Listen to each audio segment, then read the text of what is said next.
Hello, everybody. I do believe we're live.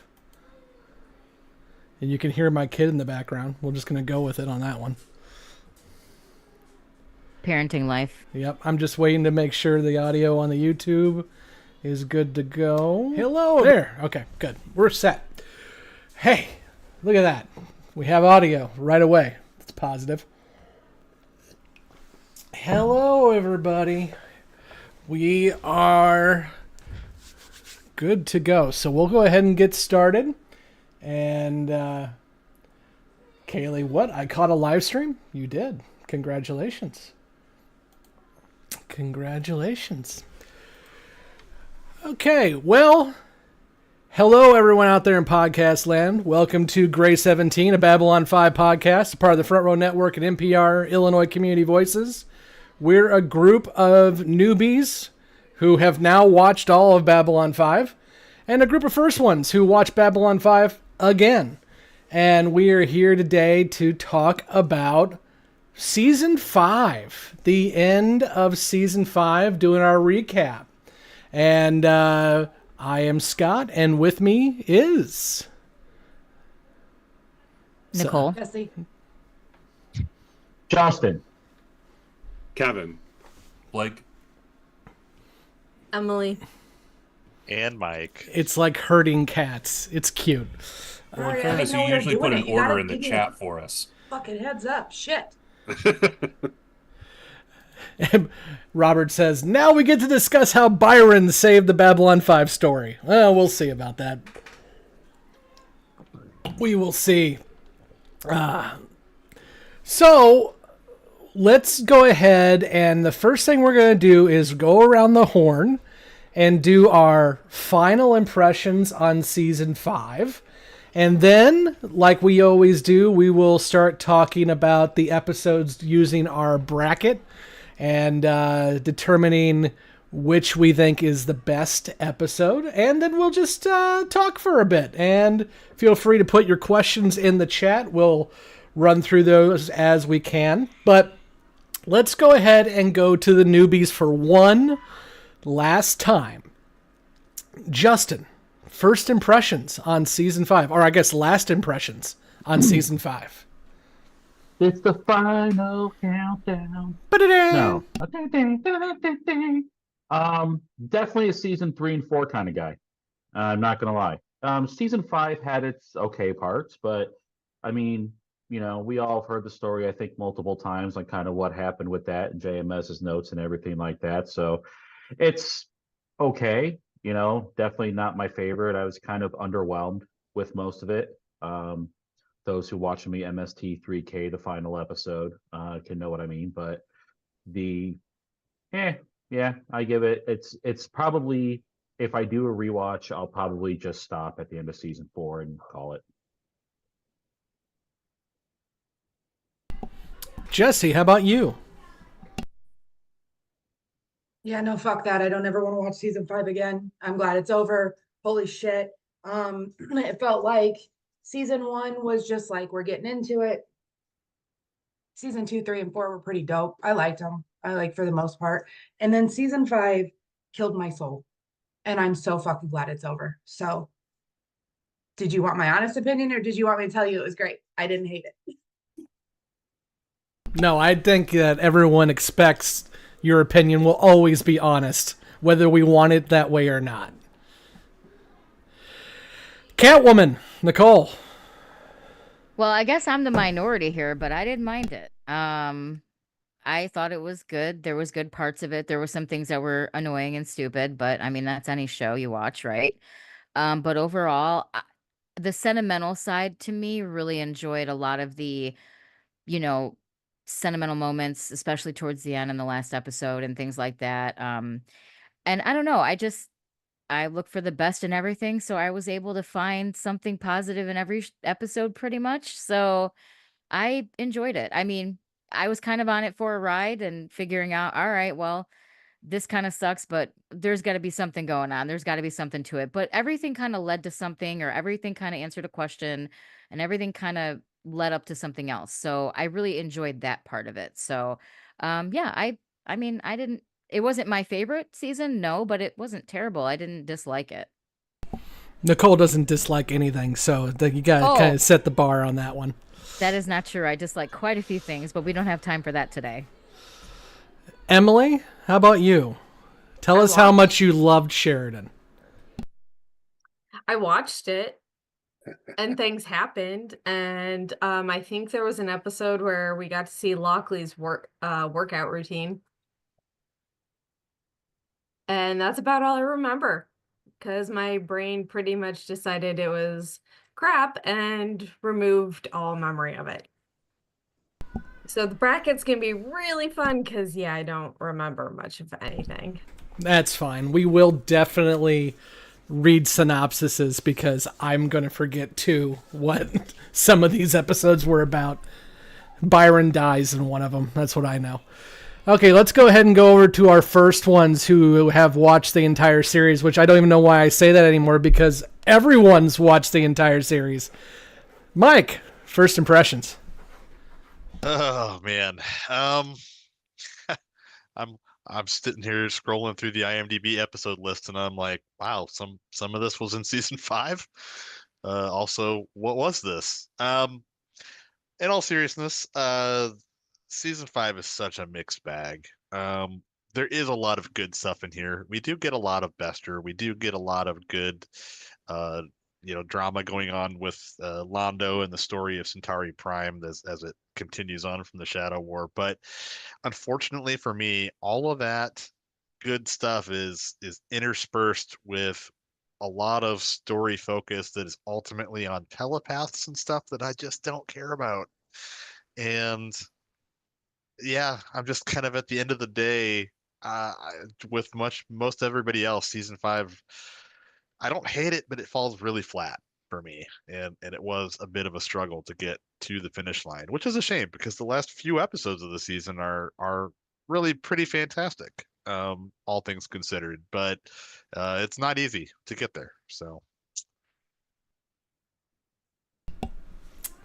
let's go over to Kevin. First impressions. Well, last impressions. I gotta agree with Mike. I think it is a mixed bag. I think the telepath stuff is less than fantastic, but it does get fairly good towards the end of the season. I definitely would not say it's the worst season. I think that still kind of belongs to season 1, but there's a lot of filler, it feels like, in season 5 besides the telepath stuff. It just doesn't keep your attention quite the same way that seasons 3 and 4 do, and 2 even for that matter. So it is a great show overall, but season 5 is not the pinnacle, unfortunately. I think that really is season 3. Blake, how about you? So I would agree that season 5 is hit or miss, and I think it feels a little bit early on like it's trying to find its way a little bit and determine its direction before it gets on more solid footing later in the season. I'm not a fan of the whole telepath arc. I think it could have been done better. I mean, I'm not opposed to where they're going. I just don't like how it ended up being done within the episodes that we got, particularly with Byron. I will say, and I see Ryan from Yum Yum Pod is in the chat and makes a comment about we had a lot of deeper conversation out of some of those episodes, and I would agree with that. I think we had a lot of conversation on those episodes, and there was a lot of some of the morality plays and the different pieces that we got to discuss in those than more so later in the season. But I still think the season hit its stride later on, and there are some really good episodes in this season as well that we got, particularly looking at The Long Night of Londo Mollari is one. Night of the Dead with the Procure Night of the Dead, that was another one that I particularly enjoyed. So there's a few in this that I actually think are really good. Yeah, far be it from me to tell Ryan that he's wrong, but we definitely talked about stuff other than Byron in season 5. I do think that for me, it was, I always thought season 1 was going to be the hardest slog to get through. But you know what? I miss season 1 now. I miss season 1. And I'm good with not having season 5 be a thing much. So we'll definitely get into the conversation when we start talking about these episodes. But I am at least glad that, in my opinion, season 5 ended with a really good season 4 episode with Sleeping in Light. And I think that at the end of the day, the story does come to a good conclusion, which is nice for the overall season and for the series. So before we get on to the bracket, does anyone have anything they want to add about certain characters, about their experience with the show, or anything they just want to like add before we dive into the bracket? I'll go after Nicole too. No, Nicole, go for it. Sorry, force a habit to raise my hand, So for me, I just, this is the first sci-fi show that I've ever watched from start to finish. There was a lot of times throughout that I felt like I didn't know what was happening. I didn't, get some of the tropes. Like I felt very impostery, if that makes sense. But I really enjoyed it from start to finish because, as we know, the writing was great, the show was great, the characters were great.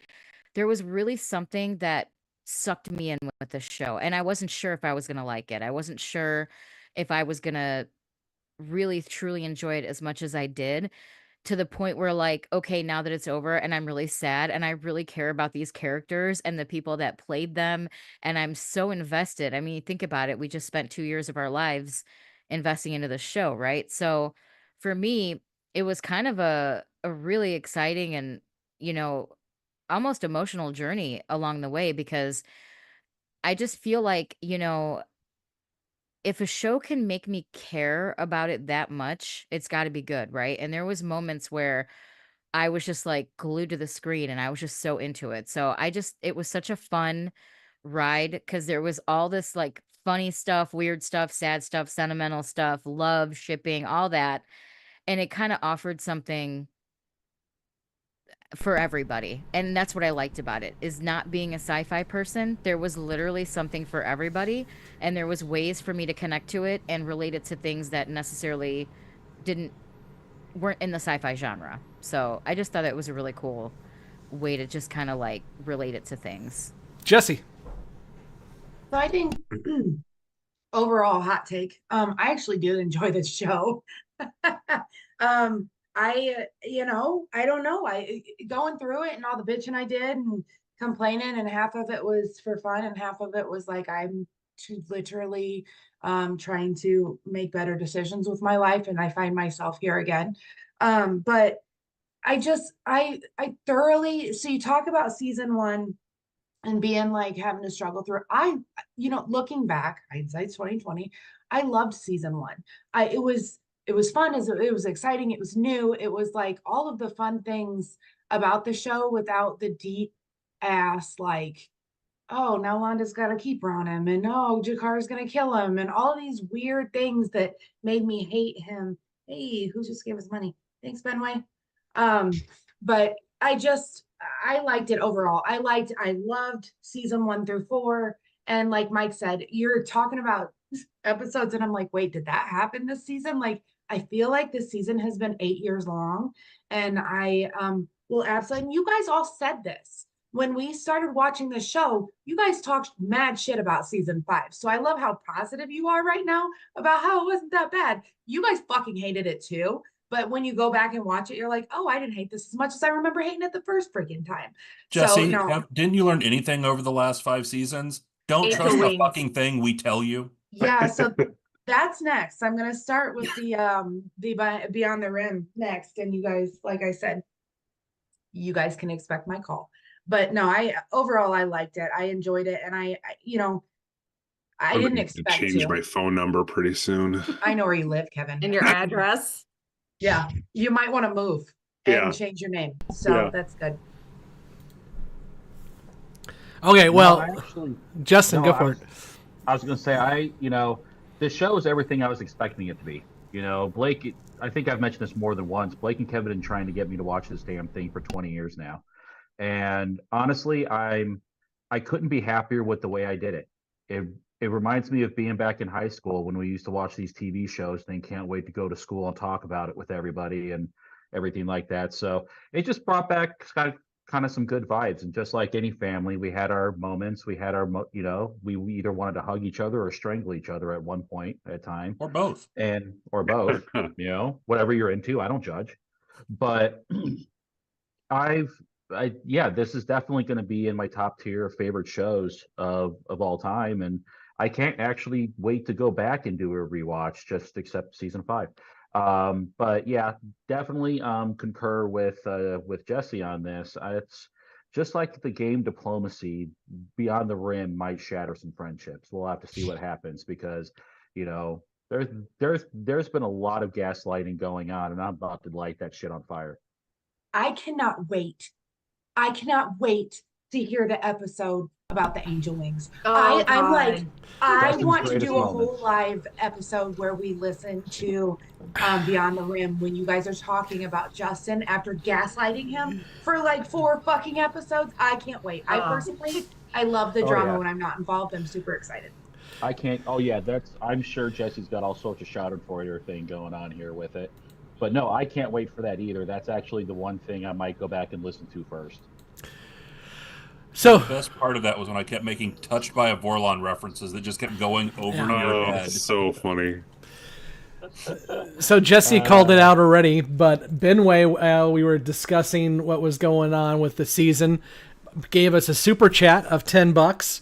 Now I'm kind of concerned, though. He says, so in expectation of tonight's festivities, I just took a handful of brightly colored pills that I purchased at a truck stop.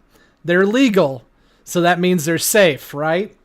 Oh no. He's either going to have a boner, fall asleep, or be really caffeinated. That's what I was wondering. It's One like, of the three. Benway, All of them. did you buy them from one of the dispensers at the truck stop restroom or at the truck stop? There is a difference. Or did you get them from somebody in a van? I hope you saw the puppies before you went to the van. Have a fun trip, Ben. See you on the Yeah, other side. I was gonna say they're tell us how it goes. they're perfectly safe until it lasts more than 6 hours. Then seek professional help. Oh, Okay, let's go ahead, and as we do with all these season recaps, we have our bracket. Now, I have been running the bracket for season 5 on our Twitter account, and I do have the results of that, but before I show those results of what the fans said, we'll go ahead and go through our own bracket and have every one of our cast members vote for their favorite episode for each of the face-to-face matchups. And then if they want to, one time they can go ahead and put their thumb on the scale and give an extra point. So if they want to go ahead and give a boost to an episode, maybe a Byron episode, I don't know, then they can go ahead and do that, one per bracket. And then if there is a tie, we will go to the YouTube chat and break the tie with all of you in the chat. So let's go ahead and pull up this bracket here. And I have learned from Shannon a couple times now that we need to give the synopsises as we go. So how we've done this system is we use the P5 score from Lurker's Guide. So the Paragon of Animals was 17 out of 23 for the season. And Tragedy of Telepath was 16. Same idea. So the first one we have face-to-face is the Paragon of Animals. Sheridan clashes with the League ambassadors over Jakar's Declaration of Principles. Garibaldi attempts to enlist the aid of the refugee telepaths. And then we have a Tragedy of Telepaths. The telepath situation continues to deteriorate. The attacks on Lion ships continue. Londo and Jakar find an old friend in a nearly forgotten place. So, I'll go through my list here and we'll start getting some votes going. Let's go with Blake. Where do you want to put your vote first? Paragon of Animals. Okay. Emily. Okay, that description for Tragedy of Telepaths was really generic, so I'm gonna go with Paragon of Animals because I don't know which telepath episode that actually was. Excellent. It was one of the shitty ones. Yes. So Okay, Paragon of thank you for narrowing that down so clearly. You're welcome. Paragon of Animals is the one where they find Natoth on Centauri Prime. No, That's that's Tragedy of Telepaths. Yeah, Fuck.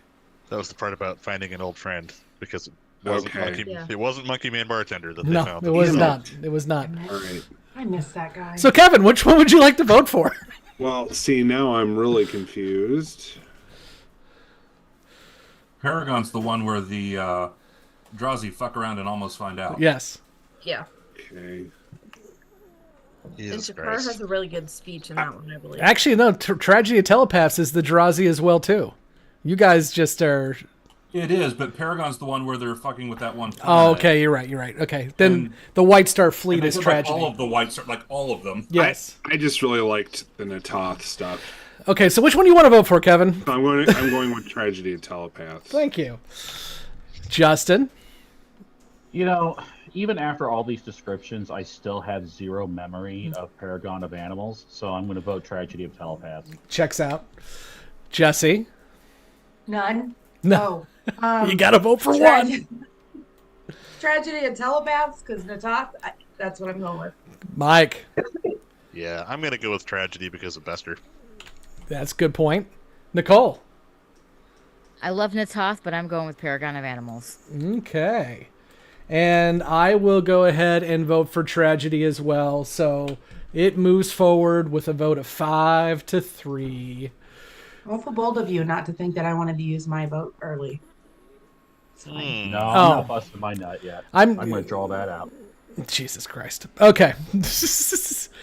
Next up, we have number 21, Secrets of the Soul, versus number 12, Day of the Dead. So, Secrets of the Soul, Franklin discovers one race's century-old secret. Byron and Lita reach an understanding. So, this is the episode where the alien race took out another species on their planet and hid it for centuries.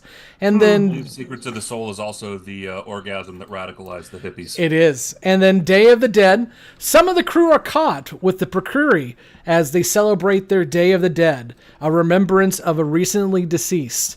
A pair of famous entertainers visit the station. This would be Rebo and Zooty. So, Nicole. Is this where they had the dreams? Sorry. Yes, it they had is. the dreams where people came back? Okay. Yeah.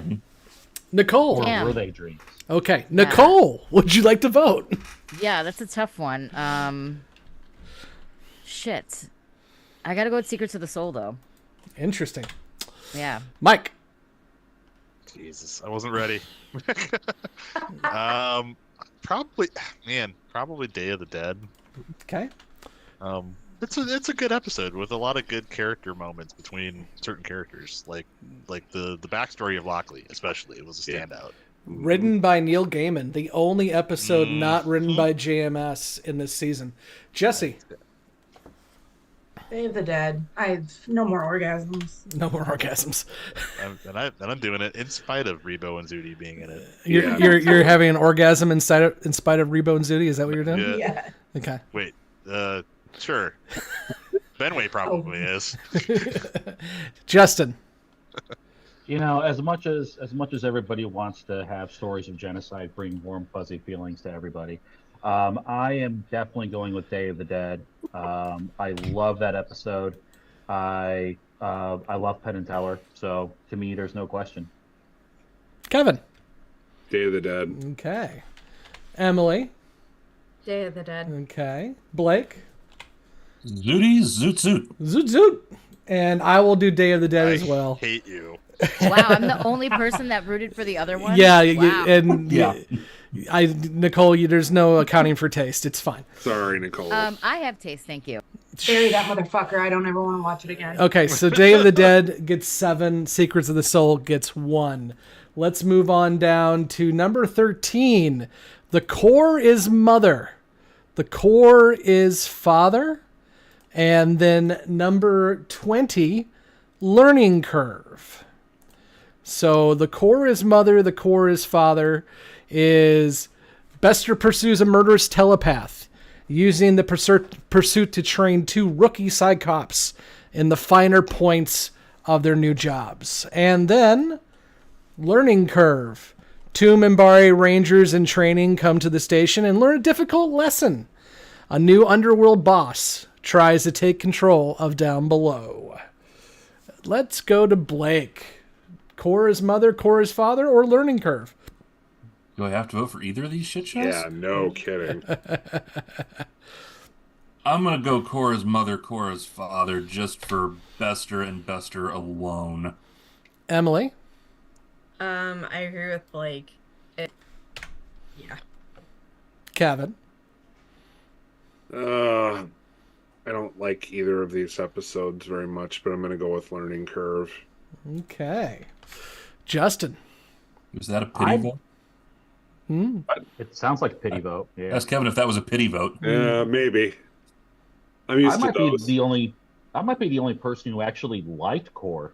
I kind of enjoyed the day in the life of Alfred Bester getting his own little murder mystery, and that episode got creepy as fuck. Mm-hmm. So I definitely put my vote in for that one. Jessi? I'm gonna go with learning curve because I hated one of the little fucking core people, the one that was hitting on Bester. I couldn't stand that episode. So She just wanted to see what Bester's power was all about. That's all. yeah, no thank you. Moving on. Mike? Yeah, I'm gonna go with core on this one as well. I think everybody, whoever said day in the life of Bester was hit it on the head. Nicole? Cora's mother, Cora's father as well for me. I'm going to do the same, and mainly because learning curve is the start of the creepy linear crap. So I hate that episode with a passion. Oh, okay. Yeah, okay. So 6-2, Cora's mother, Cora's father takes the win. Let's go on down to number 19, Strange Relations. And this is also being taken on by number 14, Phoenix Rising. So Strange Relations, the synopsis is: Bester arrives to try to retrieve the refugee telepaths. Garibaldi confronts Lockley. Delenn chooses a bodyguard for Londo. And then Phoenix Rising is: the telepath situation becomes critical, and Bester attempts to take control, triggering a strong reaction by Garibaldi. This is the episode that tells us finally what we saw in Deconstruction of Falling Stars with Garibaldi being held hostage. So, Justin, let's go to you first. Strange Relations or Phoenix Rising? Phoenix Rising. Okay. Jessi? Phoenix. Mike? Man, you could flip a coin on this one for me, but I will probably go with Strange Relations because of Bester's involvement in the episode. Was he in Phoenix as well, though? He was. He was in both. He was. Yeah. Okay. I feel like I enjoyed some of the other stuff in Strange Relations a little better, too, though. Okay. Kevin? This one's a little tough, but I think the scene with Garibaldi and Lockley kind of seals it for me on Strange Relations. Okay. Emily? Phoenix Rising. No reason. No reason. Blake? Can I vote for Star Trek 2 as a better use of Walter Koenig?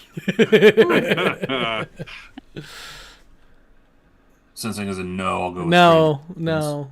Strange Relations? Okay. Who didn't vote yet? Was it Nicole? Okay, Nicole, go for it. Strange Relations. Okay. You know what? Just because we haven't gotten the YouTube chat to have some fun yet, even though I could care less, I'm voting for Phoenix Rising. It'll be tied 4-4. Does anyone want to put a thumb on the scale? No. Before we go to the chat. Okay. I'll put one of these on the scale. That's not the right thumb. That Sorry. too. Oh. Okay, so those of you in the chat, I'm going to create a poll right now and let's see here, Phoenix Rising and Strange Relations, and vote now. Vote! Vote Have all now! voted who wish. Have all voted who wish. Of course, there's a 7-second delay, so I gotta wait for them to go. Clerk, If I the vote, will you record. throw it out? You didn't say we couldn't vote. I voted. Damn. Phoenix Rising is 70%. Strange Relations is at 30% so far. Oh, it's getting closer now. 60-40. We got 15 votes in. There are 34 people here, so there's plenty of more people to vote. This is so metaphorical because you decided to involve the chat in a vote that absolutely does not matter. Remember when we did the season 1 recap and we didn't realize we could do polls, so we're trying to keep track of the chat? That was fun. Oh, to be we were young so again. young and stupid. That was 84 years And ago. now we're old and stupid. Yeah, I was about to say now we're older and stupid. Okay, I'm going to go for another few seconds and then we'll shut it down. Right now, Phoenix Rising is at 57%. Strange Relations is at 43%. Going once, going twice. Sold. So Phoenix Rising wins. Old American. Okay. I mean, I like to watch Byron die too, I guess. But Yes. He does become a phoenix, but not really. Okay, let's keep on moving here. Number 11, The Very Long Night of Londo Malari, episode 2 of the season, versus number 22, which is episode 1 of the season, No Compromises. The Very Long Night of Londo Malari. Londo suffers a serious heart attack, and we get to see his peni again, and must face his greatest fear to survive. Lanier decides to start training as a ranger, and that will go over really well. And then No Compromise, as the station adjusts to the arrival of a new commanding officer and prepares for Sheridan's inauguration. A group of telepaths arrive, looking for sanctuary. Let's go to Blake. The Very Long Night of Londo Malari, just so Justin can do angel wing dicks one more time. Emily? Long Night of Londo. Kevin? No compromises. Oh, okay. Justin, now I need to go watch Angels in the Outfield because I'm just feeling it right now. But Justin, what do you want to vote for? But just imagine 6 of them. And coming from Christopher Lloyd. No. There you go. Great Scott. No, I as one of my favorite scenes in season 5 is in No Compromises, when basically Jakar looks at Sheridan and says, "Well, do you? Yeah, great. Let's eat." It's the best inauguration ever. Excellent. I do have to tip my hat to Angel Wing Dicks. So which one are you voting for? Because you just voted for both. No, I said I like the scene. Oh, but okay. I'm voting for Angel Wing Dicks. Got it. Okay. Let's go to Jessi. What do you got? Despite Sheridan and Dylan sharing a bed for the 17th episode this season, I'm going to go with Very Long Night of Londo. Okay. Mike. I mean, dicks out for Londo, I guess. Hey. Very long night. Heyo. And Nicole. Me and Bella vote for The Very Long Night of Londo Malari. Blah, blah, blah, Londo Malari. It's season 5 and Nicole doesn't know Londo's last name. This Yes, is I great. do. Londo Meowlari. I just got tongue Meow, meow. tied, okay? Okay, and I will do the same. Very Long Night. So it's 7-1. It wins. And we got one more in our play-in round. We have number 15, Meditations on the Abyss, versus number 18, A View from the Gallery. So Meditations on the Abyss is, without Sheridan's knowledge, Delenn sends Lanier on a mission to try to figure out the source of the raids. And then A View from the Gallery is, as the station defends itself against an alien attack, 2 ordinary crew members, Mac and Bo try to carry on and keep the station running. Let's go to Nicole. Mac and Bo, baby, let's go. Yeah, Mac and Bo, let's go. Mike? Babylon 5 Lower Decks. Yes. Jessi? Mac and Bo. Justin? Shocker, Mac and Bo. And Mike, you have inspired me. The next male cat I get, his name is going to be Londo Mialari. Hell yeah. Nice. I'm doing it. I'm doing it. Kevin? Or Blothar the Meowzerker. Oh my God. I gotta go with Meditations on the Abyss. Okay. Emily? Oh, what's it feel like to be wrong all the time? Yeah, I don't know. Ask Nicole. Emily? He just likes to suck the joy out of everything. Scott, I will slap you. Sorry, Emily. I'm going with Meditations because Dylan hid something from Sheridan and I don't like him. Okay. Blake? I also will be voting for Babylon 5 Lower Decks. Okay. I am a huge fan of Mac and Bo. I really enjoy that episode. Not cynically. And so I'm going to vote for A View from the Gallery. It's the as well. spin-off we deserved, not the spin-off we got. Exactly. So A View from the Gallery takes the win 6-2. And that is it for the play-in round. So now we're into the first round proper. And with this, we have the number 1 seed, which is not Sleeping in Light, believe it or not. The number 1 seed was Movements of Fire and Shadow. And then number 16, which we already voted on once, was A Tragedy of Telepaths. So, Movements of Fire and Shadow. The Centauri situation escalates. Lita and Franklin visit the Drazi homeworld on a mission of mercy at Veer's request. This was rated 9.43 out of 10, the highest rated of the season. Okay, or Tragedy of Telepaths, which we've already discussed. Blake, what would you like to vote for? Well, I'm going to take a movement on Tragedy of Telepaths and vote for movement. I see what you did there. Emily? I don't really remember either one that well. What else happened in Movements of Fire? It didn't involve Byron, Emily. Do we need to say more? Oh, fuck him. Tragedy. Wait, what? She just voted for Byron. Yeah, you voted for Byron. Wait, what? No, Yeah. the non-Byron one. Emily. Damn it, don't confuse me. Oh, jeez. Okay, Kevin. Movement. Justin. I am also going to take a healthy steaming pile of movement onto movement. Yikes. Jessi. Teddy says movement. Thank you, Ted. Hi, Nub Nub. Squeak, squeak. Squeak, squeak, motherfuckers. Mike. Movements of Fire, for sure. Nicole. I miss my little friend Ted. Movements of Fire and Shadow, obviously. Okay, and I'm going to do the same. I will say, though, that Ted got more hate mail than Emily did in the last episode. I'm just saying. Aw, True. look how Be nice to pretty him. he is. He's a sweet boy and just a baby. Movements of Pretty Fire sure you and... called him a fucker on live when we were recording. I'm his mother. I can do that. Also, he smells like garbage. He smells better. He got a bath and a haircut. Sorry.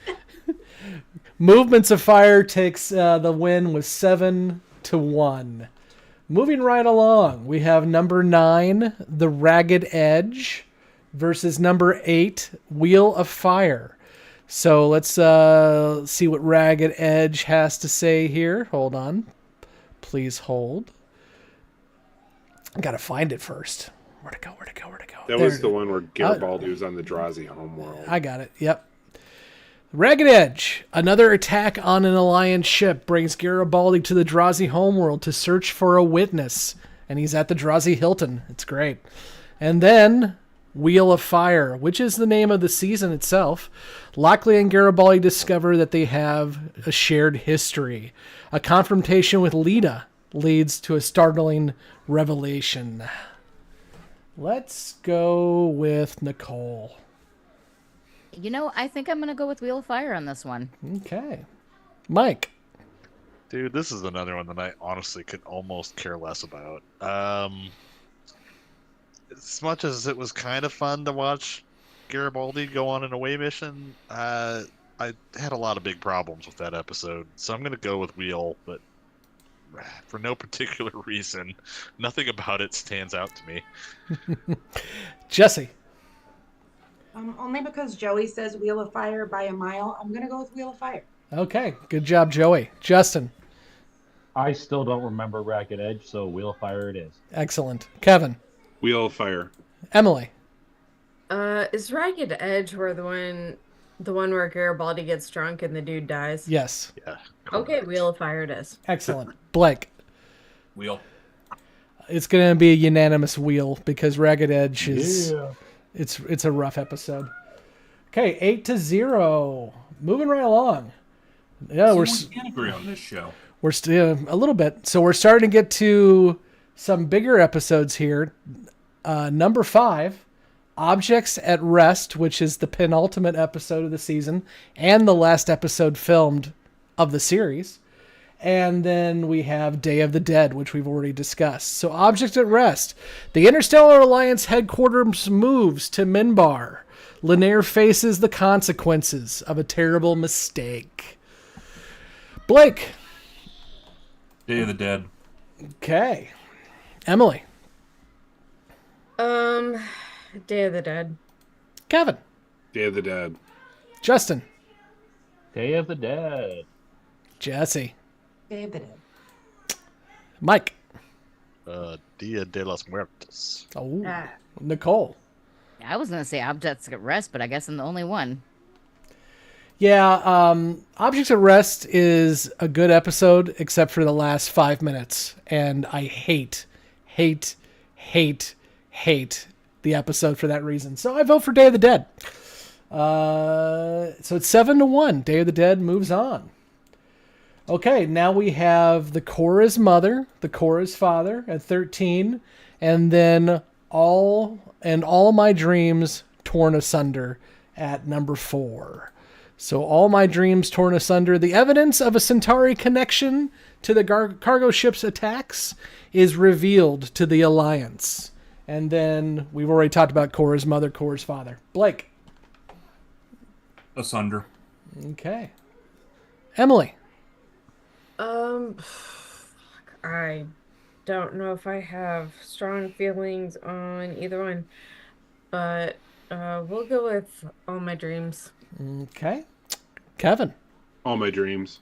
Justin. Core, just because I want to be a rebel. Okay. Jessi. Asunder, please. Asunder, please. Mike.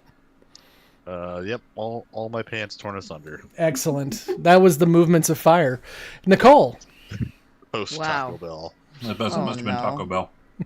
Or White Castle. Mm. Hey, they're Or doing Kevin that will get this Taco Gringo. Chateau Blanc. Taco Gringo. I'm sorry you all have diarrhea, but I'd like to vote, please. What do you got? The All My Dreams Are Asunder one. Okay. Yeah, I'm going to vote for that one as well. I love the Alliance Parliament scene where they are dealing with Londo, and Londo is just trying desperately to get out of the situation and fails miserably. So, 7-1, All My Dreams Torn Asunder. Real Can you talk. guys That imagine, though? What, Go ahead, okay, Mike. Well, I was gonna say real talk. Like that episode actually had me on the edge of my seat during a lot of those interactions in chambers, especially when Londo gets backed all the way into the corner, steps out of the room, receives the video from back home, and then comes back in full dick mode. Yeah. Like, Next, we have number 3, The Fall of Centauri Prime, versus number 14, Phoenix Rising. The Fall of Centauri Prime, as Sheridan races to stop the Alliance ships from attacking Centauri Prime, Londo's fate and that of his people is decided. And Phoenix Rising is a Byron episode. Okay. Nicole. Fall of Centauri Prime. Mike. the fall. The Fall. Jessi. You're muted. Centauri Prime, please. You're welcome. Justin. Centauri Prime. Kevin. Centauri Prime. Emily. Centauri Prime. Blake. Centauri, because fuck remembering Byron. Yes. I'm going to do the same. Also, Lurker's Guide has the picture of Londo and the hologram as he's overseeing the planet. And I always think of Masters of the Universe with Skeletor doing the same thing. Nice. So, Hell yeah. okay, Fall of Centauri Prime is 8. Phoenix Rising is 0. By the way, did you all see that the announcement that Idris Elba is Man at Arms for Ooh, Masters of the cool. Universes? Was that a real announcement? Or Yeah, it like was on some- Deadline. Oh, He's okay. been cast as Man at Arms. I Nice. thought it was some AI Facebook bullshit. Nope. Okay, well, cool. Okay. Let's keep on going. So the next one is 11, The Very Long Night of Londo Mollari versus number 6, Darkness Ascending. So Darkness Ascending. Let me pull that one up real quick here.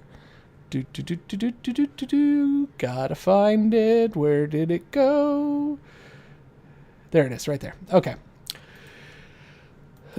So Darkness Ascending. Lanier uncovers hard evidence about the source of the cargo ship attacks. Lise arrives to see Garibaldi. Lita attempts to strike a deal on behalf of the rogue telepaths. And The Very Long Night we just talked about. So, Blake. I think Darkness is the better episode, but I enjoyed Long Night of Londo Mollari better, so I'm voting Long Night of Londo Mollari. Emily. Long Night of Londo. Kevin. Long Night. Justin. Londo. Jessi. Londo, please. Mike. Eat my ass, darkness. Eat my ass, darkness. That sounds really nasty, dude. Just Do I need to get my Especially flag after out? your diarrhea. Yeah. Yeah, I was gonna say, Mike, there's certain things you should do before that activity that involve wiping. Hey, you even said it. Darkness was a better episode. Aren't you all glad that you sat through 2 years of this show for this? Can I get my flag out that says "Show me your butthole"? Yes. I don't know Nicole. why you took it down for the live. Nicole. You know what? I'm going to go with Mike on this one, even though he told us all to eat his ass, and go Darkness Ascending. Yeah, I'm gonna go with man, I loved watching Peter do anything, but Darkness Ascending is a better episode. So I'm gonna vote for that. But it is 5-3. The Very Long Night of Londo Mollari continues on. Do we? Do you wanna Do it. Do it. fine. Do No, it's it. not gonna matter. Well, it could if somebody else does it too. Would somebody else do it though? If I do it, will you do it? If 2 people do it, then it goes to the YouTube chat. Oh, Unless well, 3 people do it and Yeah. tilt it the other way. I want to see what happens. Fire the missiles. Okay, so Mike is using his thumb. Darkness Ascending. Don't you leave me use mine. hanging. I'll use mine for Londo. Oh! Oh, snap. Oh. You had better hope I didn't get you in the Secret Santa. Anybody else want to screw with this? Okay, great. So Londo gets 6. Darkness Ascending gets 4. Gonna get a box of wilted lettuce. Okay, we're moving on. Number 7, Objects in Motion versus number 10, In the Kingdom of the Blind. And for that one, the synopsis is Byron's telepaths present the Interstellar Alliance with an ultimatum, which goes over so well. And Londo and his bodyguard visit Centauri Prime. When you said the telepaths presents, I thought like my head just went to they were gonna do an off-Broadway production or something. I was thinking they had a PowerPoint. Cats. Nicole, what would you like to vote for? Objects in Motion. Okay. Mike? I was making jokes and I wasn't listening. What are we? Objects in motion? Yeah, or Kingdom of the Blind. Yeah. Objects. Jessi, are you off camera but you're still there? Is that what's going on? Or did we lose Jessi? here. Okay. No, I'm here. Jessi, what do you No. got? Oh, she was fixing her flag. What were the 2 choices? Sorry. Objects in Motion and in the Kingdom of the Blind. Objects, please. Okay. Justin. Telepathic Magneto turned out to be a wimp, so I'm voting Objects in Motion. Okay. Kevin, Objects in Motion. Emily, Objects. Blake. I'm voting for Harlan Ellison. Objects. I know. It's unanimous. Objects in Motion takes the win, 8-0. Although Kingdom of the Blind has some wonderful stuff with Damian London as the regent, but It is true. Yes, and then it has Byron. it has Byron. Yeah, I did like the scenes of Londo and Jakar arriving on Centauri Prime and their experiences there, but that does not in any way outweigh the shit show that is Byron. Okay, here we go. This is going to be a fun one. We have Mac and Bo versus A Funeral for Sheridan. 18 of you from the gallery versus number 2, Sleeping in Light. Blake. Sleeping. Emily. Is it wrong to vote for the one where Sheridan dies? No, not at all. Because I don't like him. Yeah, we'll go with that one. Okay. Kevin. Sleeping in Light. Justin.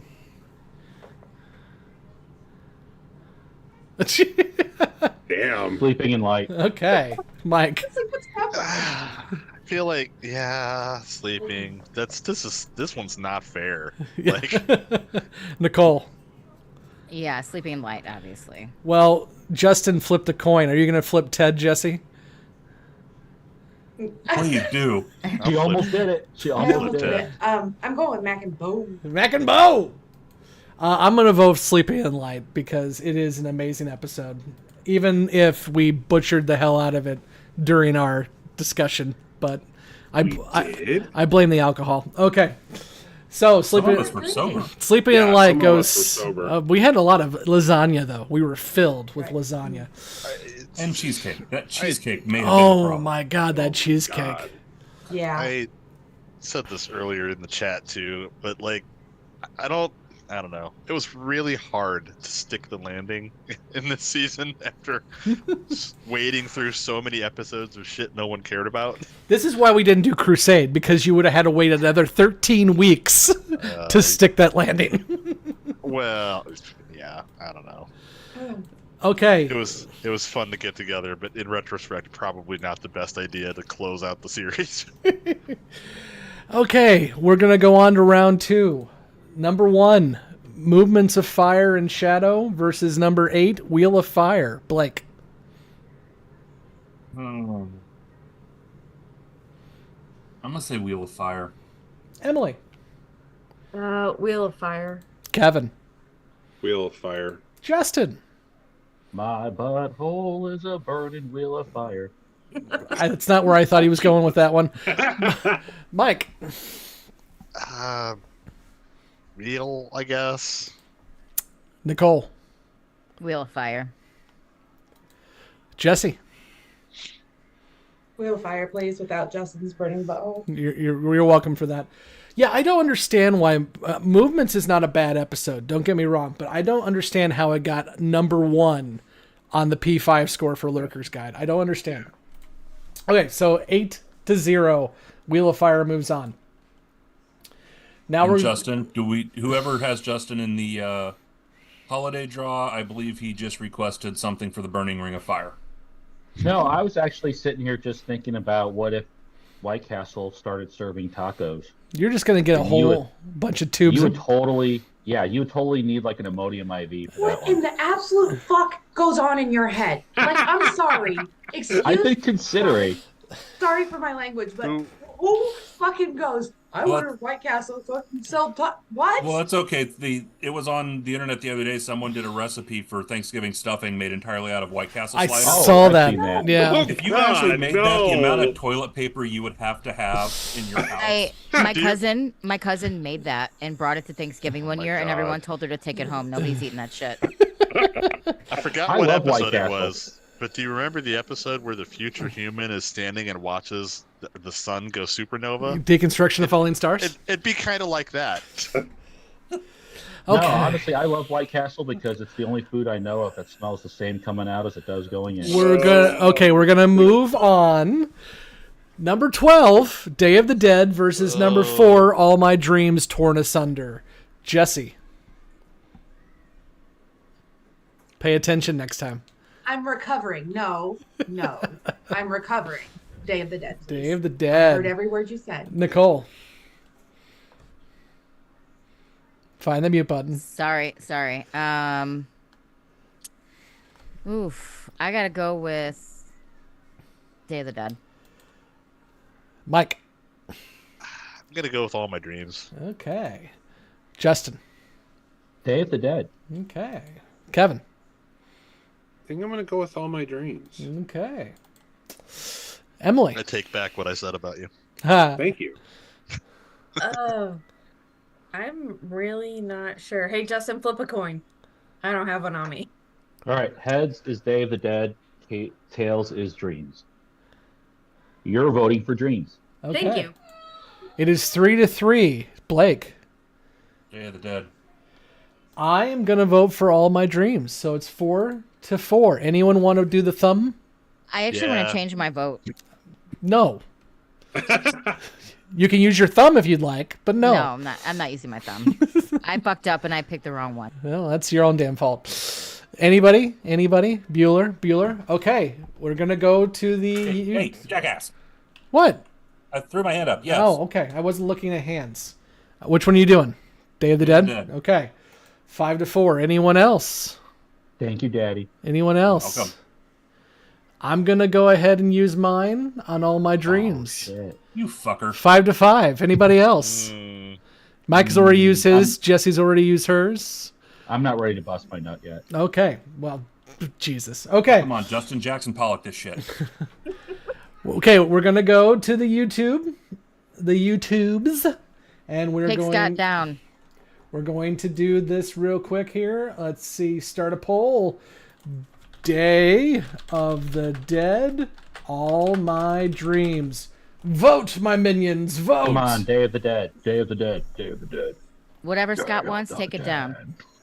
Dead. Vote against Scott, folks. Vote Yeah, against Scott. Scott's on my shit. Oh, list it's tonight. All My Dream. Oh, it's 50-50 right now. 58-42. Oh, this is going to get close. This is close. If you don't want to vote for Day of the Dead, I agree. At least vote against Scott. Yeah, we fully endorse voting against Scott. By the way, there are 39 people watching this right now, and there are only 8 likes. So click that like button, please. Get some religion. What are all of you doing?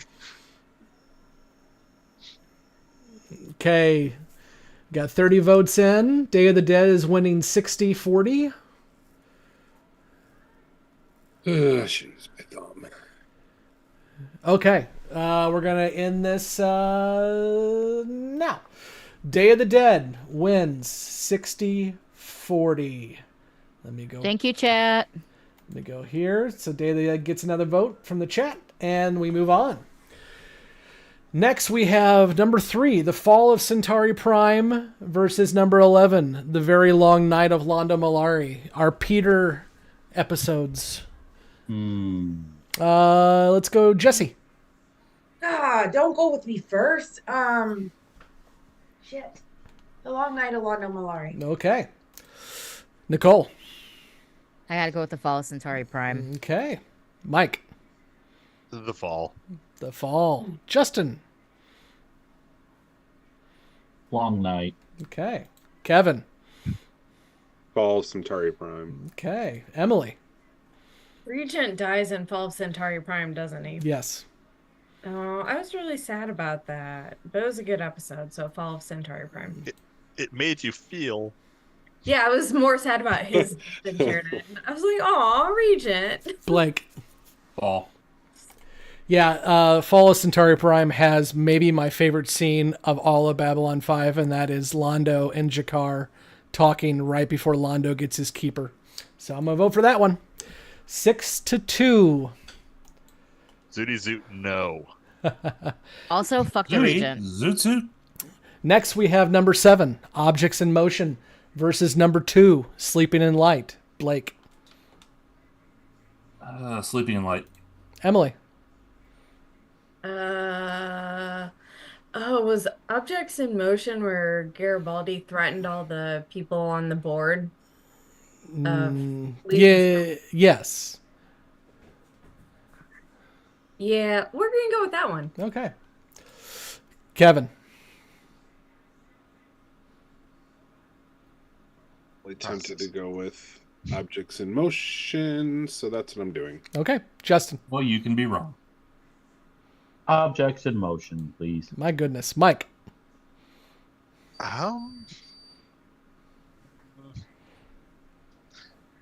Man, that's a tough one again. Sleeping. Okay. Nicole. Sleeping in light.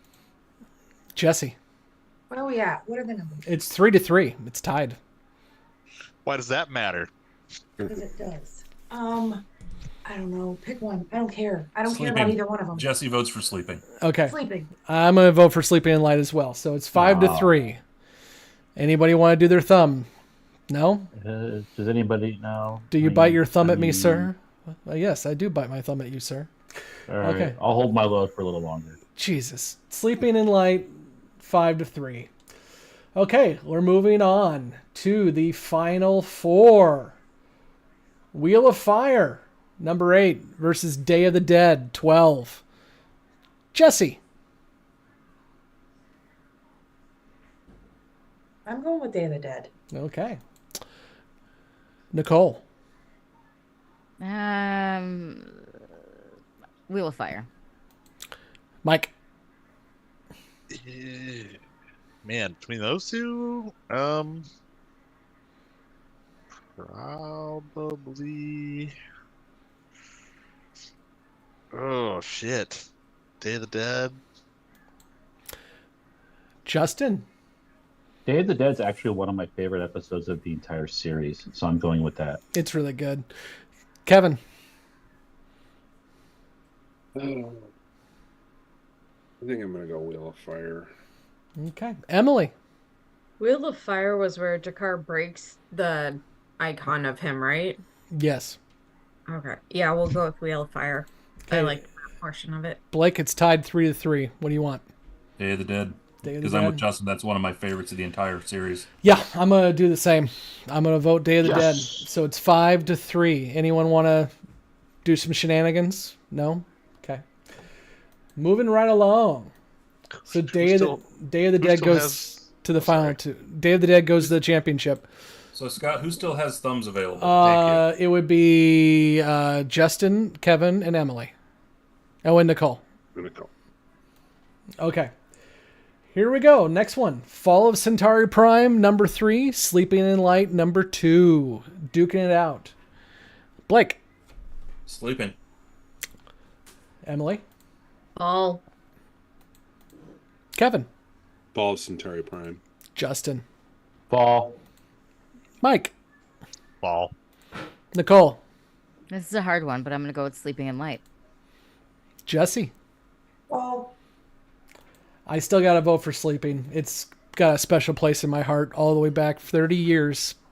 So it is 5-3, the Fall of Centauri Prime. Anyone want to do anything about that? I think all the ones that have remaining thumbs want Fall of Centauri Prime. So. Okay, so 5-3, Fall of Centauri Prime goes into the championship. And here we are. Boo. The final two. Day of the Dead at 12 seed versus Fall of Centauri Prime at 3 seed. Jessi. Day of the Dead. Day of the Dead. Nicole. Can you come back to me? No. No. Yeah, I didn't get to wait. All right, fine. Yeah, Blake has only gotten to do that a few times in our lives, but sure, don't let Nicole do that. That's fine. Scott's just being really mean to me and forgetting me tonight, so it's fine. It's all about the cat ears. Don't hate. It's just because you're a woman. Don't worry about Yeah, Fine. it is. He's a sexist. Okay. Kevin, what are you voting for? She's taking too Stop. long. Fall of Centauri Prime. Emily. Fall of Centauri Prime. Mike. it. Fucking witch laugh. Ball. I did see Wicked last night. It was very good. I Justin. don't care. I am pulling out the fire hose, and I'm casting 2 votes for Day of the Dead. Okay. Wow. Great. Nicole, would you like to vote now? Yes, I would. I'm gonna vote for Day of the Dead. And I'm gonna put my thumb on it. Okay. Yes. Just to spite all of you guys. How about that? Blake, have you voted yet? I have not. Okay, what do you got? It's 5-3 right now. Day of the Dead's winning. Day of the Dead. Okay, 6-3. Day of the Dead. Blake knows what's up. Okay, I'm gonna vote. Well, I'm gonna vote for Fall, but it doesn't matter. So 6. I'm going to use my thumb just because I'm Okay. going to. Which one? For Day of the Dead or Fall? Fall. Okay, so Damn you, 5. Kevin. Anyone else? It's 6-5 right now. Okay. I think there are any left, are there? No, that's it. Day of the Dead takes the win. It is your season 5 number 1 It's episode. not that good an episode. Come on. Okay. I just loved did it. it to piss you all off. So It's good, but it's not that good. would you like But to see what the hellscape that is Twitter decided? Yes. Not really, Yes. but okay. Okay, here we go. So it was the same seeds. Paragon of Animals lost to Tragedy of Telepaths. Secrets of the Soul lost to Day of the Dead. The Korra's Mother, Korra's Father won against Learning Curve. Phoenix Rising beat Strange Relations. The Very Long Night of Londo Mollari beat No Compromises. A View from the Gallery beat Meditations on the Abyss. And we keep on going here. So for round 1, Movements of Fire beat Tragedy of Telepaths. Wheel of Fire beat The Ragged Edge. Let's see. Objects at Rest lost to Day of the Dead. The Korra's Mother, the Korra's Father lost to All My Dreams Torn Asunder. The Fall of Centauri Prime beat Phoenix Rising. The Very Long Night of Londo Mollari beat Darkness Ascending.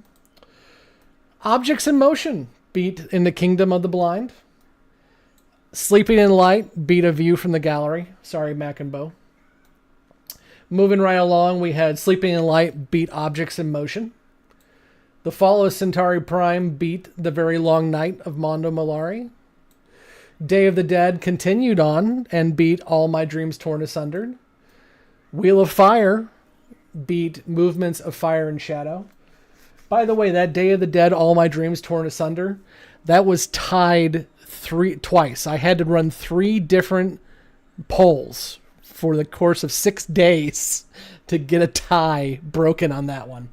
Okay, moving right along. Wheel of Fire finally beat Day of the Dead.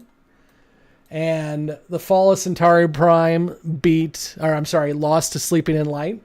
And that leaves us with the championship, Sleeping in Light and Wheel of Fire. And Sleeping in Light did win the overall season 5 bracket for the Twitters. Don't know if I agree with how they got there, but I'm okay with that. What other thoughts y'all got? Anything I else? just want to say I agree with Twitter. My number 1 would have been Sleeping with Light, but you fools voted it down. So We are fools. I mean, Fall of Centauri Prime's a great episode. it is a great episode, but I just wanted Yeah. to spite you and make it lose. There's Nice of you. there's a lot of good stuff in season 5. Like I said, it's really a shame that a lot of it gets undercut by negative feelings from the first kind of third or so of it. Yeah. And Sleeping in Light is, I have to say, somebody who's watched a lot of series, and like, it's one of the best conclusions to a series that I have seen. It's all around very solid, and unfortunately for me, it is just undercut by some amazing performances by other actors in previous episodes. Like the Fall of Centauri Prime is, to me, just more impactful. It has a lot more emotion and a lot, bigger moments in it than what is ultimately, like I said, a very good conclusion to the series. Nothing really against it. I think if we could go back and do it again, because clearly hindsight's 2020, I think that I would watch Sleeping in Light by myself, or in less of like a, I don't know, in less of a us type scenario, because we get together and we fuck off. That's what we do, and we make everything a joke and everything's funny. And I think that if I had watched Sleeping in Light by myself, it would have been much more I almost said supplemental, sentimental. There we go. Yeah. They sound alike. It would have been much more sentimental. And I think that, Nicole didn't have a problem with really feeling the show because she's that feels. But for those of us like Emily and me and Justin a little bit, Justin's got some feels. We don't feel easily. So it's like I think if I watched it alone, I could have gotten into it, but it was just kind of a like, oh fuck, I'm so glad this is over.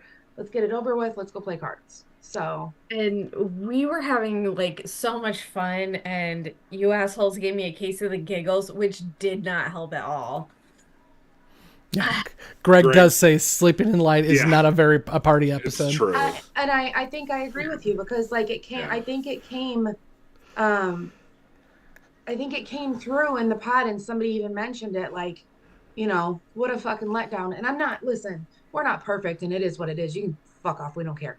But I do feel that sentiment because we didn't. The emotions were not there because we were so busy like making jokes. That's it. It was a miscalculation on our part I think it was great that we watched it together and did the live reaction watching it together, but we probably should have split off, watched the episode individually, and then done a proper episode afterward to do it justice. And Except for me, because I'm the one that was crying the whole time and just sad.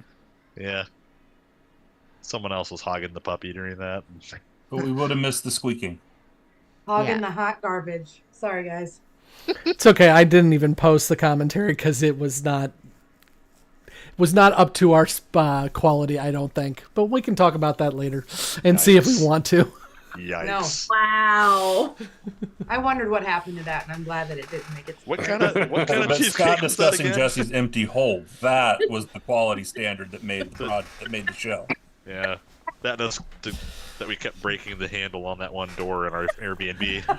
I do want to point out, though, that I thought it was funny that somebody pointed out that I lost my shit and started crying over the autograph. Hey. They're like, of all the things, she started crying over the autograph. I want to say I don't know. we did not get charged for that broken chair, which is great. Oh, Yes. yay. Thank you Because to it the was probably already Airbnb. broken. Yeah, I sent him a text saying, just so you know, we broke a chair. I apologize. Yeah. No, I had a lot of fun, but I don't. I mean, what broken doorknob?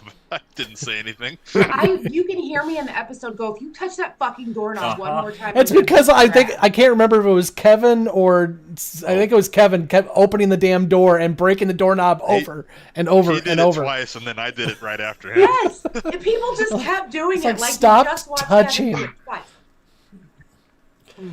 I was so sure I would be able to open the door without breaking it again, and then I promptly broke it again.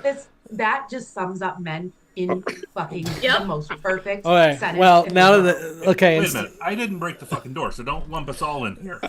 okay. Outside of Blake. And So maybe Justin. I have one more question for you all, and then we'll shoot to the chat. So if chat, we'll have a little bit of a Q&A. Feel free to start putting questions in the chat. But I want to go through all of our hosts here and hear what you feel was the best season, and who do you feel was the best character for you. So best season and best character. Let's go. Nicole is shaking her head already. So Nicole, what do you got? Well, you gotta go to me first. This is a really hard question because, well, I would say my favorite season was season 4. Okay. I love that season. I would say the best character. This is really hard because I really loved a lot of the characters. But overall, from start to finish, development, growth. Ah, fuck. I don't know. I mean, we all know I love Garibaldi, but I think It's a live show, Nicole. Come on. I know, I'm thinking. This is a hard question. How can you pick just one? You know what I mean? I would say my favorite character out of everybody is probably still Ivanova. Ivanova? Okay, good. Yeah. Jessi, favorite season, favorite character. Okay, so now you're gonna see me get a little sentimental because I'm actually kind of sad that this is over. No. It's like pulling it some kind of something in the middle of me that I don't understand, but it's fine. Those are called feelings. We don't have them, so I don't know what to tell you. easy best like easily the easiest question of those is Ivanova. Like and I know she hated her. I hated her for the first probably half of season one. And then she just like she's such a phenomenal actress. And I think that our interview with her did wonders for me because she's such a Yeah. genuinely good person. Yeah, and yeah, agreed. But the best season, man, that's the hard, like, okay, I have season one holds a very special place in my heart because it was like a devil and an angel sitting on my shoulders and they were fucking duking it out every single episode until like Signs and Portents. And then I was just like, oh, I'm kind of in love with this show, but I don't want to tell anybody because they're gonna make fun of me. I like season three a lot and I like season four a lot because in season four, all the shit happened, but it was only like episode like 5 or 6, and you're like, Jesus Christ, it feels like this has been like 18 years of seasons. So I don't all of them. That's not an answer, but I loved all of them except 5. Ryan does ask, how could you portray Takashima? Ryan, that's still a sore subject with her and the rest of us. That is one that gets the feels. The deep cut. Okay, Mike. Best season, favorite character. Oh, I already know your favorite character, but go ahead. I don't know if you do, because I don't know if I do really? anymore. Oh. Yeah, I mean, I am genuinely torn between Londo and Jakar being the best characters on this show, because I went into it with Jakar being like my main man, but having watched the full tragic arc of Londo again, it's a tough one. I really don't know. I guess in the end, I still do think Jakar is probably my number one, but it's close. Okay. And I almost mentioned Marcus in there too, because I genuinely started off this rewatch hating Marcus, and by the end I was like big sad when he died, when he gave his life. So it was a surprise. I don't know. I don't know if the newbies caught it when we were talking Sleeping in Light, but when Marcus came up on the screen, it actually says Ivanova did have him frozen, just in case. But yeah, as for season, I'm gonna have to agree with the collective mostly. I think. Well, I don't know who else has gone yet, but season 4. It's season 4 to me was the best season. I made no bones about the fact that I was much more invested in the Shadow War as an interesting storyline, and so the fact that we got kind of the escalation of that and its ultimate conclusion, as well as a story that I didn't think I would care that much about, but ended up being very much invested in, was the Earth Civil War, and we got both those in one season, and that's just awesome. Justin, favorite season, favorite character? I struggle with this a little bit too, but I think I have to give the tip of the hat to season 4, very closely followed by season 3. I think to me that part of the series was by far my favorite of anything else. I think mostly because of the Earth Civil War stuff, but as many people may know, I was a big Kosh fan early on in the show. I really thought the Vorlons were going to turn out to be something a lot more significant than what they were, and I honestly thought at that point Kosh was going to be around for the long haul. But once I had to sit down and show where the Vorlons touched me, I started becoming a lot more of a Londo fan, even though he was a character that I actually didn't really care for probably the first half of the series, and then I took over for the Chuckle Nugget, and he quickly became probably my favorite character of the entire show, hands down. Like, to me, if I had to think about Babylon 5 and describe it to somebody, to me, it's a big part of it is the story of Londo. So. Okay, let's go over to Kevin. Season 3 is my favorite, which I've said many times, and Severed Dreams is the best episode of the series. You can send your hate mail to I'm right and you're wrong at whereveryouwant.com. And I think my favorite character, it would be it's really difficult to come up with a favorite, but I think if you press me, it's Marcus. Um, I mean, just the poetic nature of him giving himself for Ivanova, and then her becoming, Ranger One later on in the at the end of the series is just really cool. I don't know if JMS planned that or whether that was a happy circumstance, but it certainly was incredibly poetic. But yeah, season 3, Severed Dreams, and Marcus. Blake. So I have a hard time deciding between seasons 3 and 4. Might tip a little bit to season 4. But overall, my favorite character from start to finish, everything in between, is Jakar. I think the total arc of Jakar, seeing where we were introduced to this character in the beginning, watching through 5 seasons of the show, watching the road home, the just total arc and portrayal of this character, the acting with Andreas Katsoulis, just to me can't be beat. Yeah. Did everyone go? You all moved around on my screen, so. Okay. Nope. No, Emily. Why is Sheridan your favorite character? Go for it. Oh my god. Mhm. I'm not sure about my favorite season. I had to go back through and look at the list because I don't know what was in what season at this point. And I had forgotten that Soulmates was in season 2, and I love that episode when we meet Londo's wives. Oddly enough, I still think I prefer season 1 the best when we had Sinclair. Crazy, man. Crazy. I know. And as far as characters, like it started out with Delyn, and I feel like as the more the show went on, the more she just kind of got sidelined. Like the more her and Sheridan's relationship developed, it was not cool. What the hell is going on with my video? Jesus Christ. So it's kind of tough. Like I thought Veer had a really cool arc, but in the end, I think it's actually Jakar. I think he had a really interesting arc and development. Yeah, season 4's good, but I think season 3 is my go-to. I just everything happens in season 3, and it's so.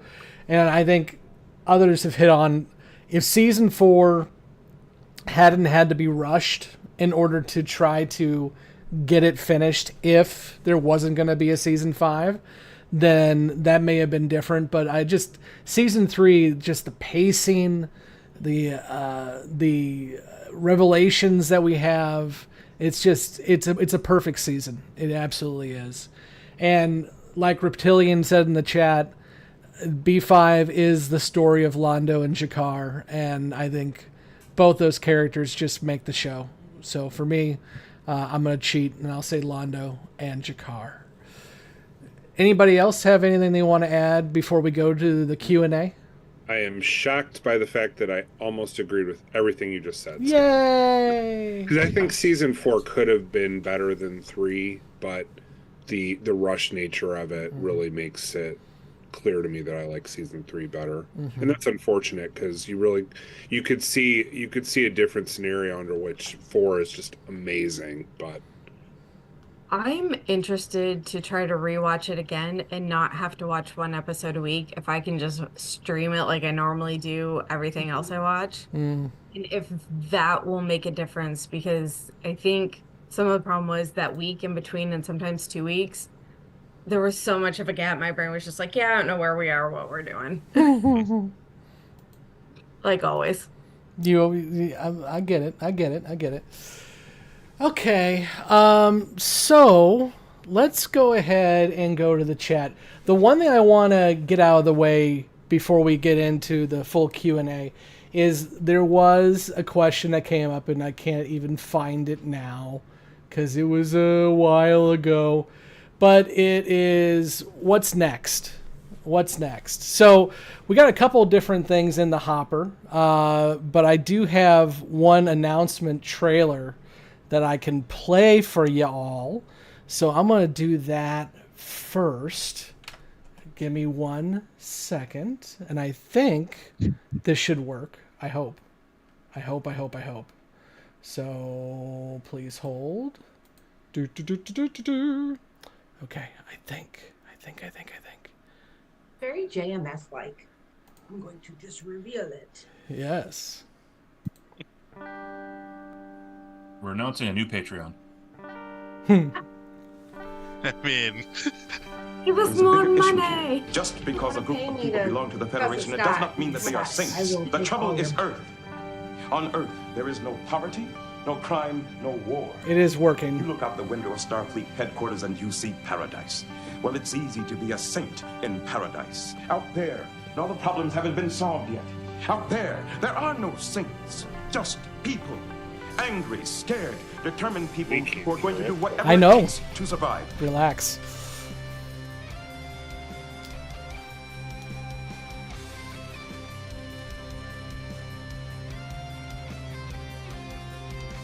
What I want to know is, out of all the stories you told me, which ones were true and which ones weren't? My dear doctor, they're all true, Even the lies. especially the lies.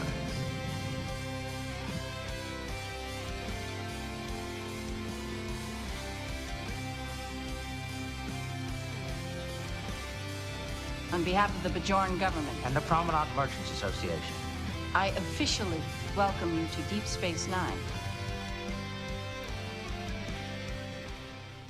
Yeah, if you are gaslighting, I swear to God, you guys, I will not come back for the second episode if you guys do the same thing you did to me the last time. Okay. So, what you'll hear there on YouTube is Jessi telling us that if you gaslight her, she will quit. Because I have to, on every trailer for a show, put in there that Jessi threatens to quit right away. So, everyone on YouTube heard it, but a lot of us are transitioning over to another space station show with our D Space Nine podcast, which we have recorded the first episode and we'll release that on this channel. But then after that, you'll have to scurry over to the other channel to get that going. Anyone else want to bring up anything else? I mean, the only I'm- thing that I'll... Oh, Go ahead, Jessi. No, you're all right. Go ahead, Justin. No, I want you to go first, please. Okay. I know that me and a couple of the newbies, not newbies now, have been talking about watching the Beyond the Rim and maybe doing videos with it. We're working on that. I may do it just by myself if nobody else wants to do it, because I do think that it would be interesting. And but then again, it's not going to be fun to cuss at myself when I'm the only one on the podcast. So we're trying to work through that to see what that looks like. But yeah, I'd like to start exploring that also. Justin? Now I'll go. Yeah. Kevin and I are working on developing a Battlestar Galactica podcast with a couple other people, starting with the original series and then transitioning into one of my favorite TV shows of all time. 1985? 2004 series. Right, no. That's like Crusade. We're just going to pretend like that didn't happen. Yeah, we're pretending like 1980 did not happen. Yeah. But except for Michael. Yeah, so we're gonna not even that. There's a whole wealth of stuff out there that we can bring into it. But yeah, so we're kind of working out the details on that. So you can expect to hear about that here pretty soon. And we'll definitely drop the first one of that on this feed too. So if you stay subscribed, you'll get all those new shows too. And then you'll have to follow over to wherever those shows are so you can catch the rest of them. Okay, so let's go ahead and go through some of the Q&A. And I think we won't go until we drop, but I think we can probably do about 20, 30 minutes of Q&A. And if any of the other hosts need to hop off, that's fine. But let's just kind of see what we got going here.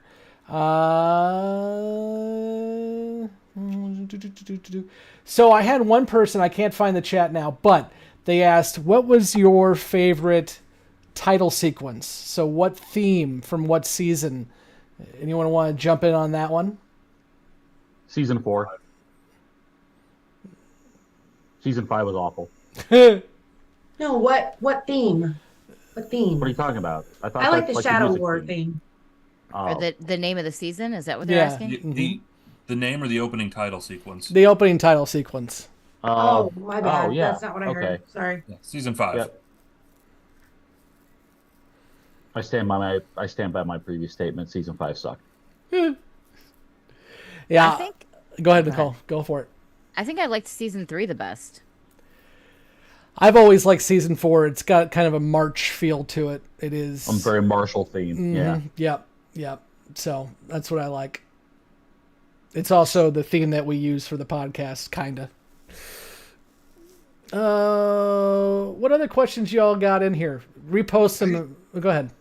I was just gonna say, I think I said this on an episode at some point during this last season, but like, I watched the opening credits like more often than I didn't during the entire duration of this podcast, and I like honestly, I could hum the DS9 theme in my head right now, but like you could put a gun to my head, and I don't think I could hum the Babylon 5 theme. I don't know what it is. I wonder if part of that is because there wasn't one theme. You know, every year it was different. Yeah.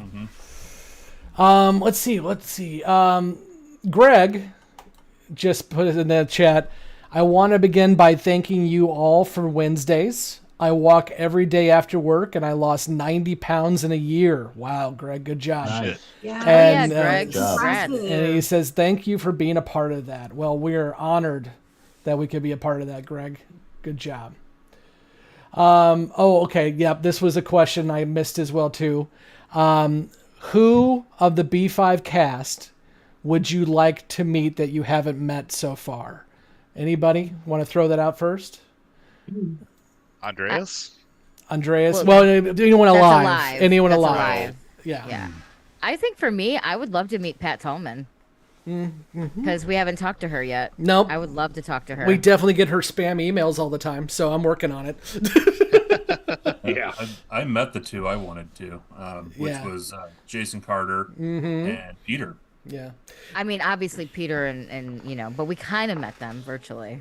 I did just see that Jason Carter is recovering from elective surgery and doing well. So if you can, go over to his Facebook and give him well wishes.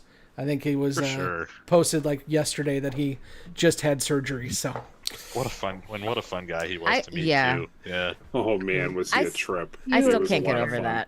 Man, I didn't get to meet Ivanova, so I kind of was really disappointed I had to miss out on that. Same. So I think she'd be the one that I would want to meet. I'd like was to meet amazing. JMS. Yes. JMS. Well, That's yeah. right. So he Yeah, can of tell course. us what assholes we are and tell me why I'm wrong about Sheridan being shitty. I mean, he won't say that to me, but I will say I wouldn't bet on that, Nicole. That's true. He has made it very clear, even though I've begged him, that he will not do podcasts because, and it makes sense kind of. He says that if he does one show, he's got to do them all. That's not true. Just do the best. I that's what I told him. And then I even made the league of non-aligned podcasts to say, hey, look, here's an out. But, and I got to chat with him several times over the course of this. And as you all heard on the Sleeping in Light video, and also I will post the video of the opening of the gifts here sometime. But he was a very, very kind person, and he has had nothing but positive things to say about every one of you.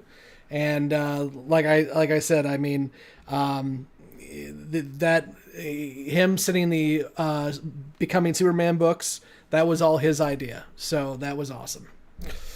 I will say, I definitely I would love to pick his brain too, because now that we're able to Google, he really has been involved in so many things. And I would just, I can't wait to finish, read the book, and then actually, it would be cool to just talk to him and ask him about his life and what he does. But you mentioned the League of Non-Aligned Podcasts. I would love to talk to some people from there now after the fact that we've watched the show, because I bet they would have a lot of fun questions to ask us, especially the newbies, because they were all so excited and so supportive. Like when we first met with them a couple times, Like everybody from there was so friendly and like excited for us and like, oh, just wait till this, you're gonna love this, and and Yep. I just remember having so many good discussions with them. So I think that would be super fun to talk to some of them now. We're definitely going to Nicole. work. Oh, go ahead, Blake. Because you mentioned reading the book, and the one thing I would strongly suggest, because I think you heard us mention it a few times, and we definitely talked about it more Beyond the Rim.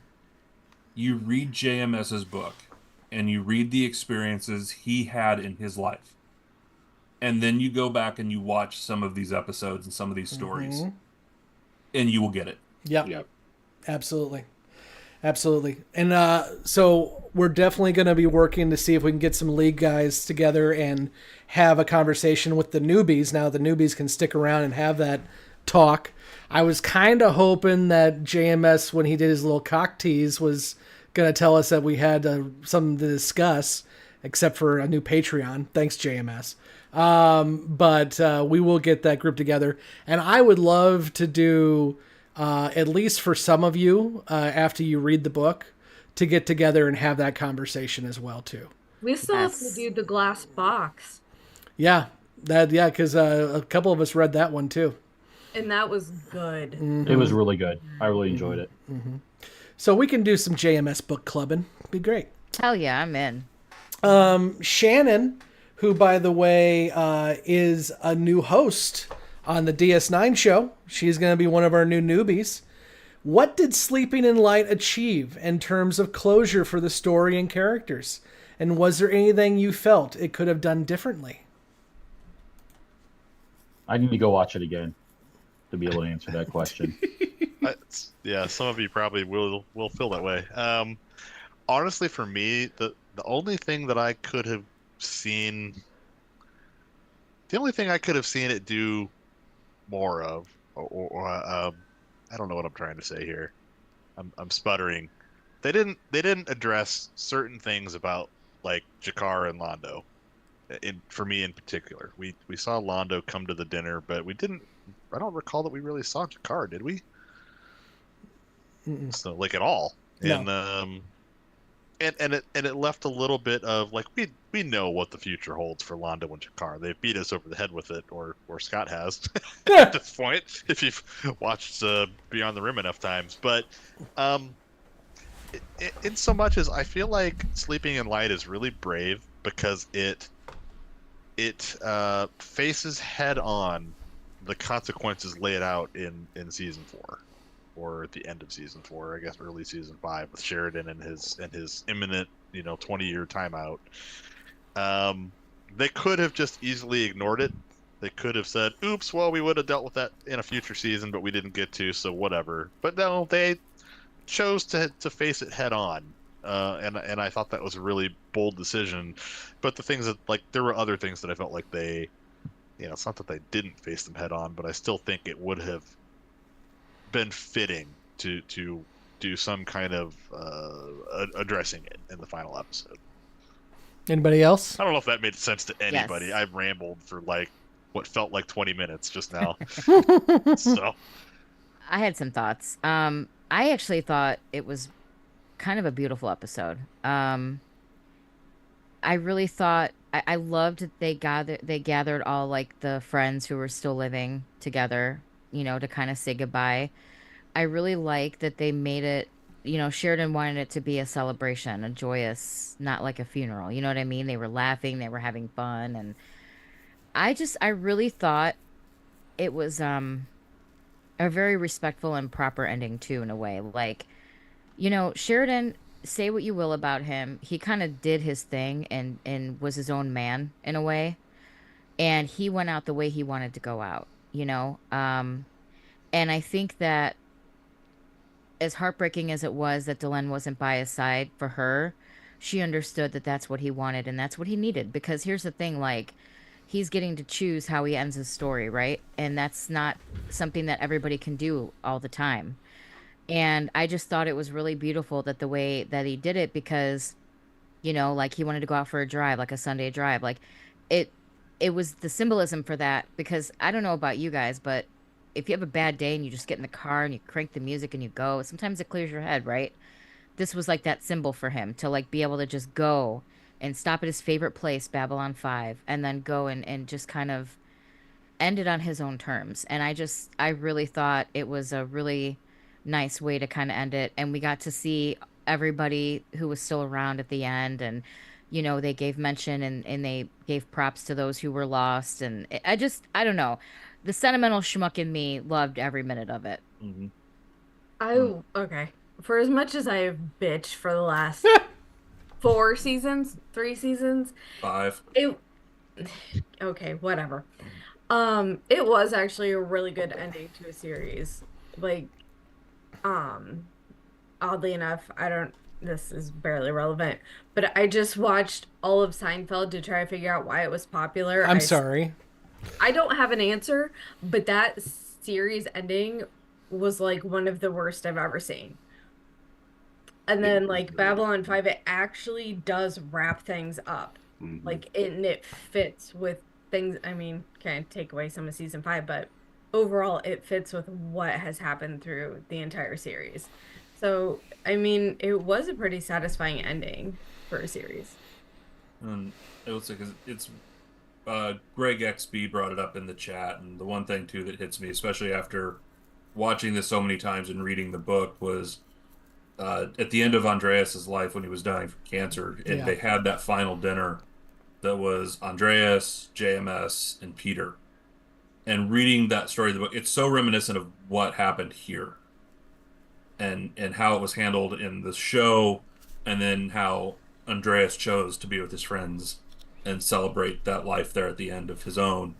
I mean, that part really, I think reading that again before watching this, because I actually read that part of the book before we watched this episode again. And yeah, that hit. Yeah. And Brian from Yum Yum asked what changed about the series for you because of the podcast, and for me it is seeing Sheridan in a completely different light that is not as it's not as good as what I remember from watching it on my own, but it's valuable perspective. Sorry about that. No, it's okay. It wasn't just you, Emily. I mean, we all kind of talked about it that he's just not quite the character that sometimes you think about the captain and you're thinking about certain things a certain way, and then you watch it like this and it's like, yeah, the character does kind of fall flat after a while. Yeah, after like the second episode, I didn't like Sheridan at all in this one. I used to love Sheridan. He was one of my favorite captains of any sci-fi show, but man, this rewatch did not do well for him. And I think the hard part is watching him with 2020, we're in the 2020s. So it's not like 1990s, and the additional life experience and everything and how TV's changed. I'm thinking if I had watched this 10 or so years ago when I started watching Star Trek, I would feel differently. But watching it now, there are certain things like I just can't handle anymore. I think there's arguments we could make watching a lot of these shows with characters from whether it be TOS, The Next Generation, hell, let's throw even not even sci-fi, but go into other genres like West Wing or other shows from 80s, 90s. And there's characters that I think hold up very well today. And there's others that you look at and you just go, wow, is that problematic? So Geneva asks, what one-off character or story arc from the show would you like to see learn more about? I got one. Go for Timov. it. Timov. I want to know what happened with them because I liked her so much. Timov is vomit spelled backwards. I'm just throwing it out there. Mac and Bo. Mac and Bo. Mac and Bo. B5 lower decks. I'd agree. I would like to see more of them. I will say, and this is going to be a cheating answer, but I would like, because really we only got the appearance of Valen there at the very end of War Without End after Sinclair became Valen. I would love to explore Valen as a character separate from Sinclair.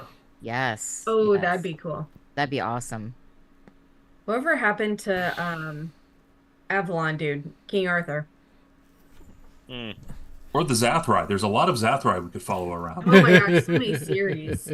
Dude, you could do like 18 years of those shows. I would like to see Ivanova as a ship captain. That would be an interesting series. Now, she, after that, after losing Marcus and leaving Babylon 5, she might have been kind of a dark character for a while. Maybe even for the entire series, but you could definitely build a great series around her and around that character. Martin's got a deep cut with the Vicar, the VCR. Oh, gee. I would say, for as much as Third Space is a fairly forgettable movie, and I wonder how many of you on the podcast remembered that we watched it, I did think the fact that it opened up this box for this idea that maybe the Vorlons had been out there tampering with other things, getting involved in other little projects. A show that explored more of that kind of big space mystery stuff would have been kind of cool, or more episodes to that effect, at least. Jessi, you have your hand up. I would like to see the ending of Londo and Jakar. I know that we saw it. I want to see a show about it. Like, at least an episode in its own. Because like the end was just like, oh yeah, this is what you guys were like. This is what happens. I'm like, did I miss that? And they're like, you didn't see it. I'm like, okay, my brain doesn't work like you guys' do, so I need to see it to know that it's a thing. So. But you're right, Jessi. There definitely had to be more going on there that they really didn't get into. And there was I think something. that would be interesting. There's something else I was going to say, that same thing. It's like we know where it concludes, but there was definitely more story that led up to that point that I had questions about. That they just kind of never addressed. Well, another one, and I will, in full disclosure, this is not my original idea. I saw this on another Babylon 5 group with a similar question, but it was around Sebastian. And kind of that backstory of getting taken by the Vorlons and used for their purpose, and thinking that even if not like a series or an episode, something even in the form of like a graphic novel. He shall always be remembered as Jack. Yeah. Well, I could dive into that. Yeah. I also want to know what happened to the guy who became. He became all over the place. Yeah, but what happened next Jason after he became Ironheart. Jason Ironheart? Yes. He rolled over and went to sleep. Yeah, what usually happens after you become Nicole. All right, good point. I also would, I would have liked to have seen more of the story. The part of Justin in this hour will be Blake. I'd like to see more of the story about what happened, after the Drakh attacked Earth and gave everybody that plague. I don't know. They just left that hanging. I don't know what happens next. Oh, speaking of Ryan, he mentions the telepath war would be another one we should hear more about. No. I haven't even done it today. Hey, Ryan. Hey, Ryan. All right, guys, I got to check out. Okay, Justin. All right, Justin. I'm fighting staying away. So. Hey, you can just prop yourself up. Justin, I've got just excuse me, real quick before you go. I've got T-shirt ideas, and you were a main contributor to those. Well, one I got today, Dicks Out for Londo. Love that. I would wear I got that. another one that's Angel Dicks, and I've got a picture for you. Hold, please. Sorry. Where's my picture? I didn't think you were going to be leaving, so I'm sorry. I don't need to.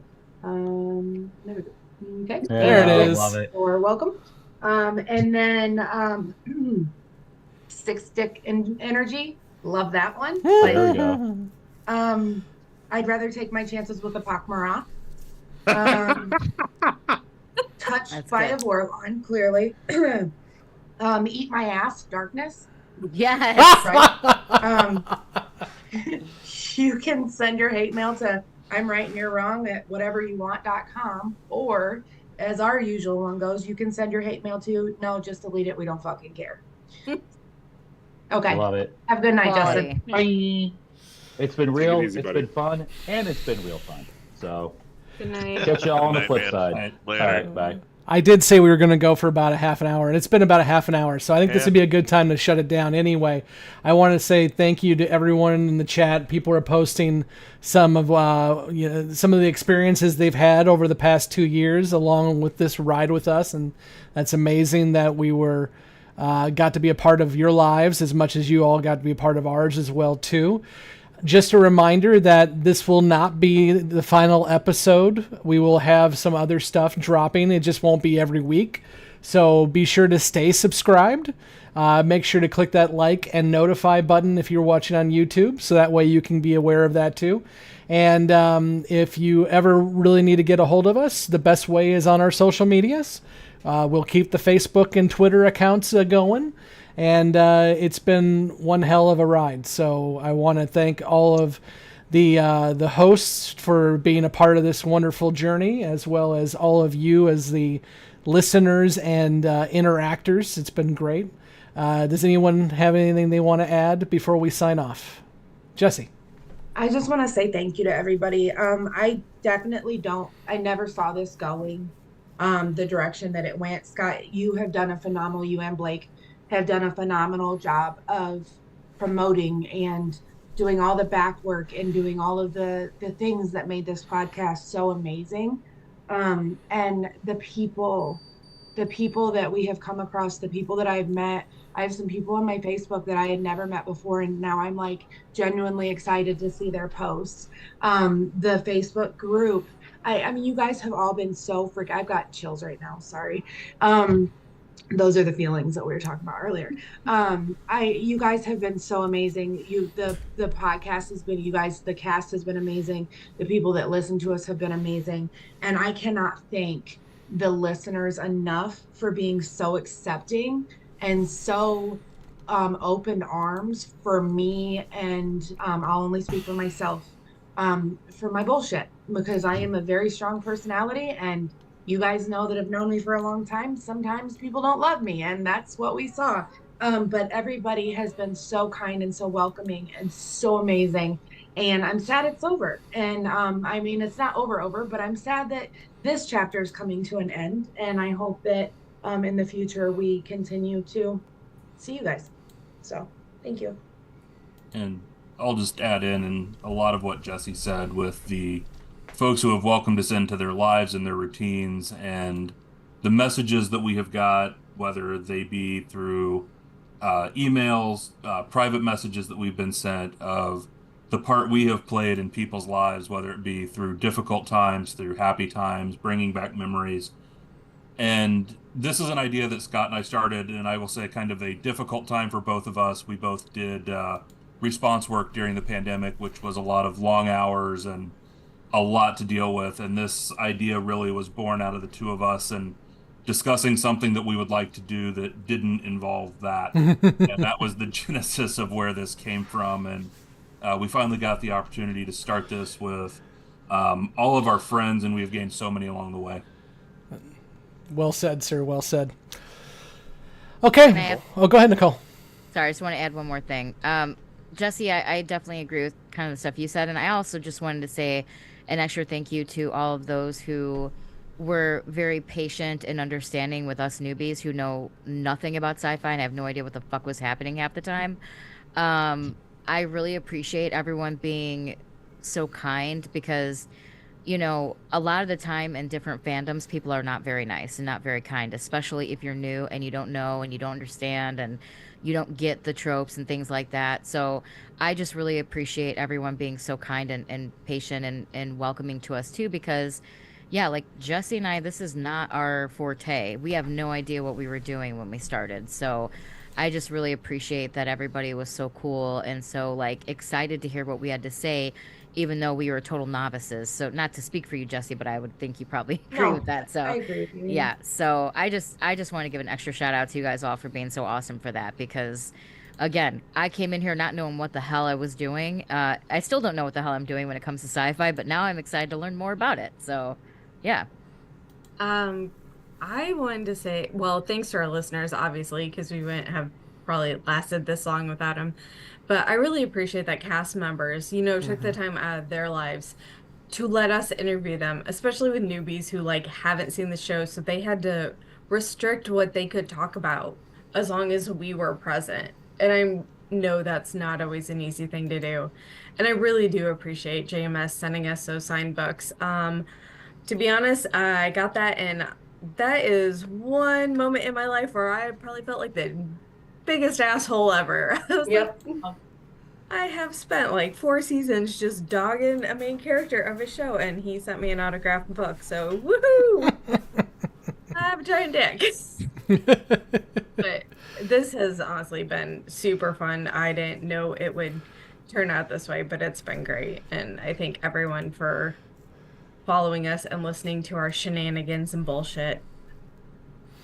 The Facebook group has been really great to interact with over the, interacting with all the listeners has been great, but the Facebook in particular has been great because we've had some really nice discussions on there, and you can really tell that there are other sci-fi shows that I really like, but it's really clear that Babylon 5 attracts a certain much less toxic group of people than other fandoms do. It's been really, 99% of our interactions have been great, and that speaks to how the quality of the people that have been listening to our show and really understanding the true aspects of where the show is coming from and JMS's vision for this show. Kevin, you're mostly right there, but we cannot say the entire group has been Well, great. There have been one or two. Why you got to bring up old Why I shit? said 99%. Which for one last time, Rick, take your 1 star and shove it up your ass. And shove a few other things up your ass while you're at it. Like a cactus. What an ass. You and the kind gentleman from Argentina. Let's start over again. You and the kind gentleman from Argentina can go hang out somewhere very fucking far away from us. Thank you. Mike, I think you're the only one who didn't have parting thoughts. Do you want to have parting thoughts? You just had to call me out on it, didn't you? I don't really do feelings, so be excellent to one another. No, in all seriousness, I was gonna throw this out there in response to the question about how the podcast changed Babylon 5 for us, and you guys kind of already said it, but it has been the community. I never had any idea going into this that more people liked Babylon 5, that this show had such the word isn't coming to me, so I'm just going to say historical footprint, maybe cultural relevance, that is so lasting, that it means so much to so many people, and I think that is awesome. And I think it has been a real experience introducing it to new people and seeing that it resonated with them too, and it has really put the whole show into perspective for me.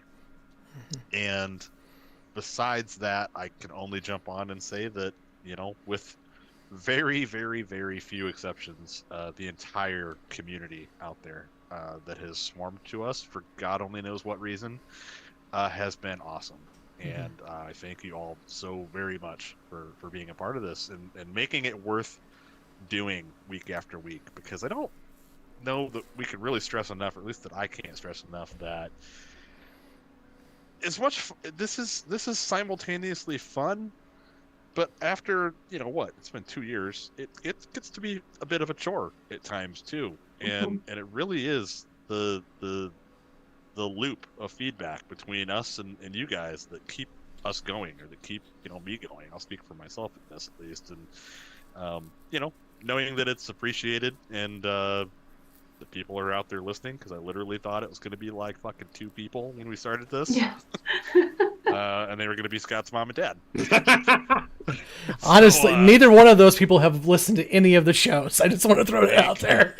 Well, I think that was one of the weirdest things, though, Mike, because I mentioned this on the show when I was at a conference in Seattle for my actual job, and I'm sitting in this session, and this presenter is talking about things they enjoy doing, as they introduce themselves and they talk about listening to podcasts, and they start mentioning that they have found this new podcast talking about one of their favorite shows, and it's these people that have watched it for many times, and all these new fans they're bringing in, and I'm sitting in this audience going, son of a bitch, this sounds familiar.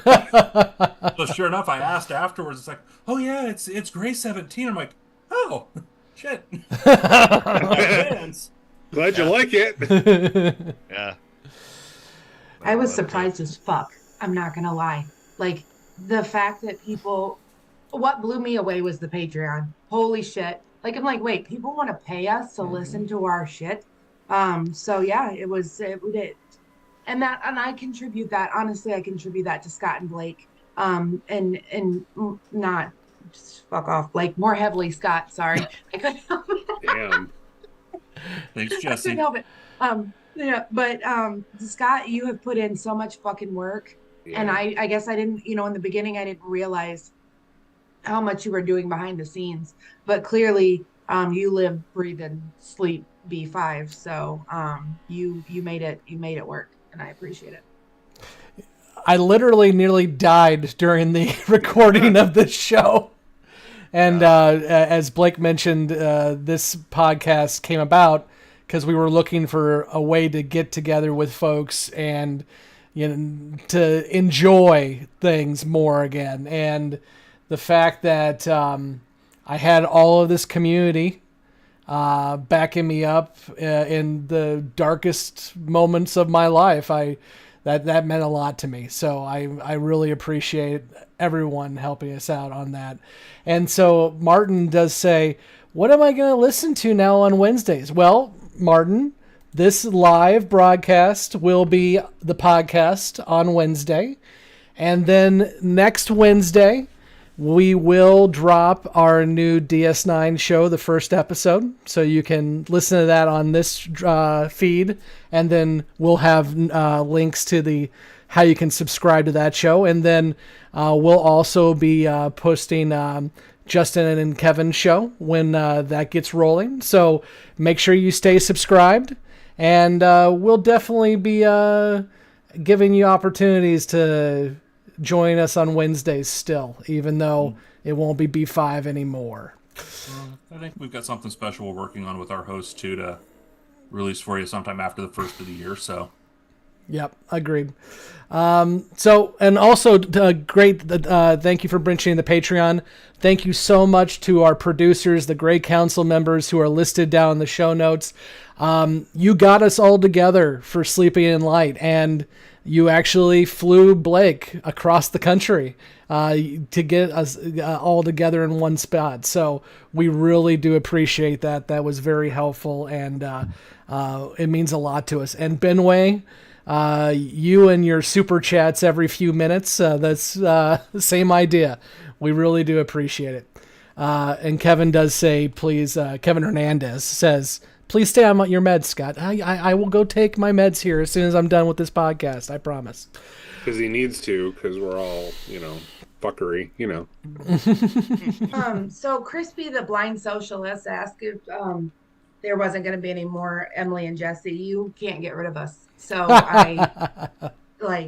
you got us. And you got us as long as you keep turning on that hitting that play button, you're going to continue to hear us. So. And it's going to be weird, man, because Emily is now a first one. I am, so I get to start gaslighting other people, and I'm super excited for it. She has. I don't like it. She has visited the prophets.